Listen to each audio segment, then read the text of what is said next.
American statesman and founding father Benjamin Franklin is said to have remarked that in this world nothing can be said to be certain except death and taxes. He wasn't wrong. Let's take a quick tour through the history of taxation. Taxes in the ancient world focused heavily on agriculture, the main economic activity. Egypt and China taxed harvests and livestock. Ancient Greece had taxes on trade and a poll tax on foreigners, while Rome levied duties on imports and exports.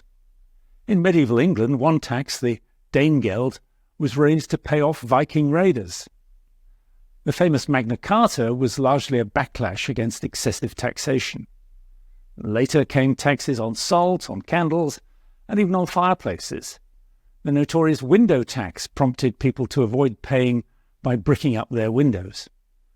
The Industrial Revolution gave governments even more opportunities to tax. Income taxes emerged in Britain to fund the war against Napoleon. They soon spread across the world. Excise taxes on goods like alcohol, tobacco, and fuel became big revenue raisers. Tariffs on trade generated most of the US government's income in the 19th century. In the 20th century, 2 world wars and the expansion of the welfare state brought dramatic rises in taxation. There were tax revolts, as the damaging effect of high taxes became clear. But taxes are expanding again. Today, most nations rely on a mix of income taxes, social insurance levies, consumption taxes, and corporate taxes. The tax burden now reaches 30 to 40% of GDP in most developed countries. So what does this mean for the future? Perhaps it's time for a long look at the costs of taxation, not just the benefits.